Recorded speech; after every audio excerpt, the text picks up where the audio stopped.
Hello everyone. I've wanted to build my own FFF 3D printer for a long time, and this is where I'm at.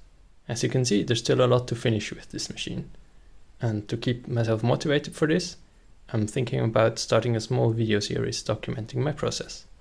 This would be then the first part of this video series. My 3D printer is basically a Core XY system, with the only difference that instead of the print head moving in X and Y direction, the heat bed will be moving in an X and Y direction, and the print head only up and down, so in Z direction.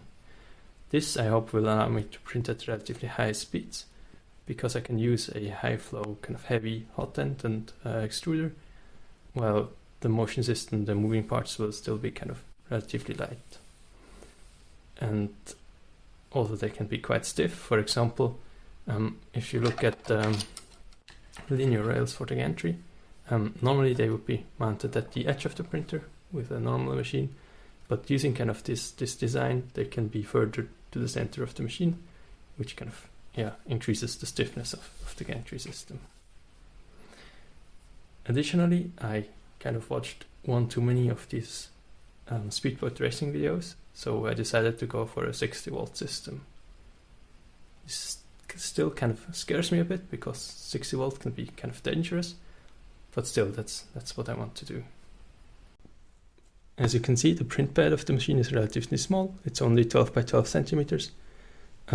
This happens to be the exact same size as a Voron Zero would have. And this is not really a coincidence, because Voron Zero is kind of an inspiration for this machine. So for example, also the width of the machine is roughly 24 centimeters, which is roughly the same as a Voron Zero. The height I'm hoping to get to about the same as well. Mainly the depth will be longer, so my machine still will be larger, but with the same idea to have a small scale 3D printer, which in turn can move relatively quickly. However, this is not the first version of my machine. Let me quickly show you my previous version.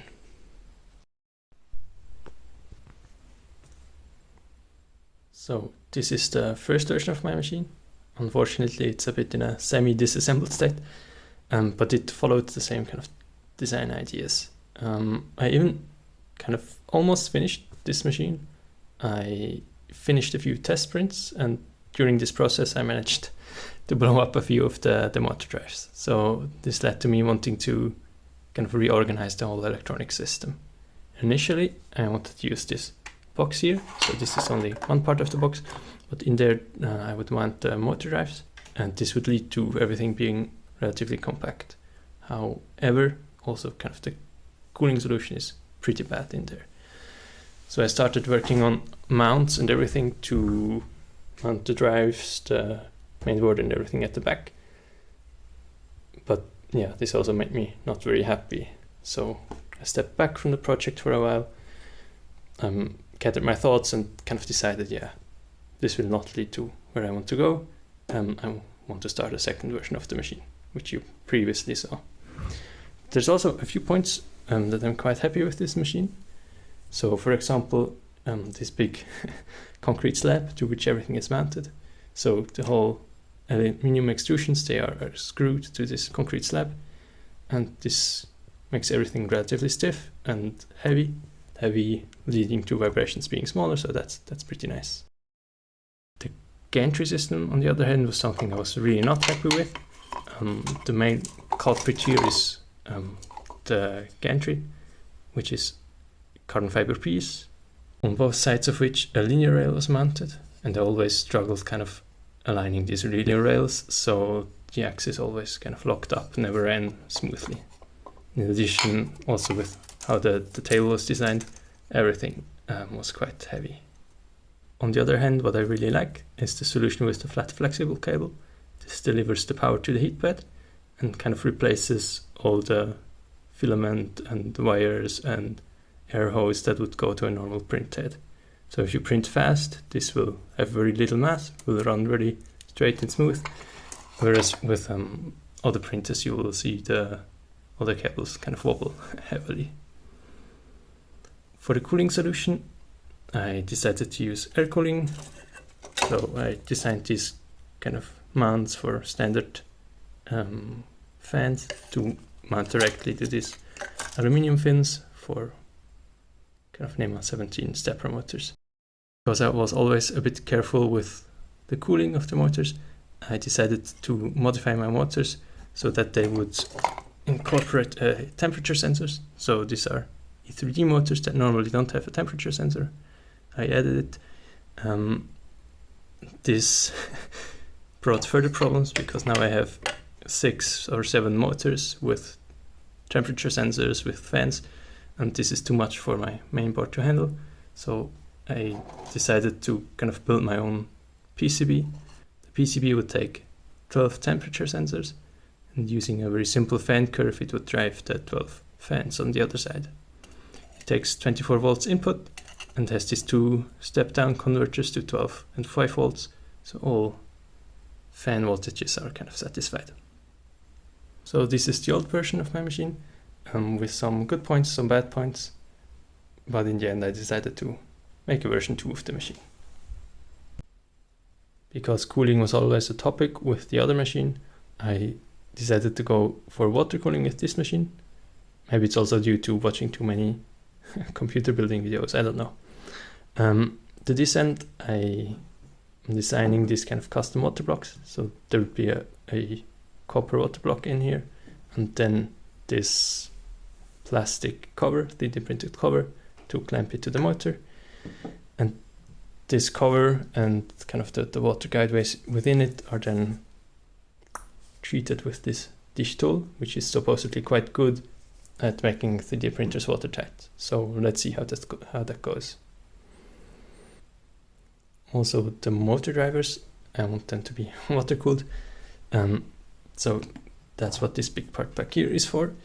I'm using these kind of oversized Big3Tech motor drivers, which are then mounted to the water block using springs, so there's always kind of a bit of pressure.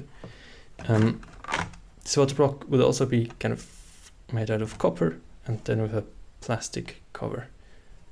Because manufacturing this part is kind of costly, I decided to first print it to kind of test whether it would fit, test everything out.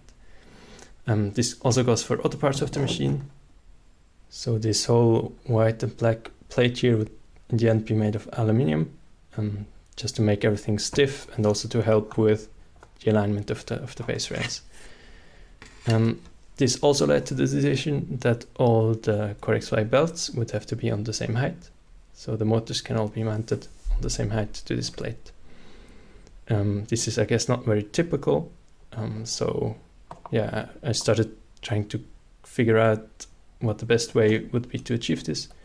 The solution I have right now is not very good. As you can see, there's 2 belts coming off the gantry down here and up there. So because there's only 1 belt on the other side, a lot of torque is introduced on the gantry.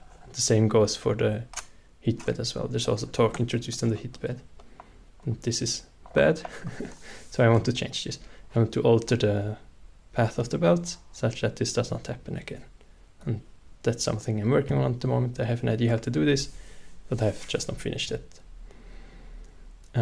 This new version of the belt pass would lead to me having to alter the belt tensioning system. At the moment it's just kind of the motor sliding back and forth here. And the new belt tensioning system would be based on a situation like we have back here. So there's an idler in addition to the main motor pulley. And by rotating this idler around the motor axis, we can tighten the belt. And initially the idea was to do this rotating the whole motor. But then I designed this part, which I'm really hoping that it will work. Here the idea is that the motor will be mounted to the base plate directly. And then there's this inner part which can rotate freely. Let's see whether I can do it with one hand. Yeah, this part can rotate, and is then clamped down with the static kind of clamp ring on the outside. And there's a screw here on the side which rotates the inner part, and in this way tightens the belt. Another point I want to talk about is the gantry. The idea here is to mill it out of aluminium, which would make the gantry itself relatively stiff. However, I realized the main issue here is not the gantry itself. There's the linear rail out of steel, which is quite stiff itself. The main issue here is the connection to these kind of idler holders on the side. You can see this flexes quite a bit with not too much force, so I'm really not happy with how this is solved. This is also something I want to improve with the next version. I think the main point here is how these are mounted to the gantry. Another point I'm not happy with is the cable bending radius of the flat flexible cable. Because it's only 5mm in this case, the cable will not live very long. At least that's what I'm fearing. So I want to increase this bending radius. And I'm planning to do this by changing the gantry itself. I'm planning to use a 3D printed part instead of the aluminium part. Of course, this will reduce the stiffness, but I think with the linear rail, stiffness should not be really the issue here. What this will help me to do, on the other hand, is mount these idler holders to the gantry in a much better way. At least that's what I'm hoping, at least that's what I'm planning. Let's see. The last thing I want to talk about is how the water blocks are mounted to the motors. Currently the idea is just to have the water blocks, insert the motor, and then screw this all to the base plate. So it's kind of one big sandwich. What I don't like about this solution is that in this way everything depends on each other. So what I do on the plate place has an effect on the water block and the other way around. And kind of to decouple these two systems, I added this race around the motor, and I'm hoping I'm able to mount or clamp the water block to this brace. And in this way kind of, separate the two systems, the water block and the base plate. Yeah, so this is where I'm at. There's still a lot to do, there's still a lot to solve, but I'm hoping that in a relatively short time, let's see, I can get to a point where I can properly test the system on an electronic level. Once this is done and I'm happy with the results, I can start ordering the metal parts. But that's where I'm at the moment. I'm hoping to make enough progress in the following weeks that my second video of this series will not be only in like 1 year or something. But that's it for now. Thank you very much for watching.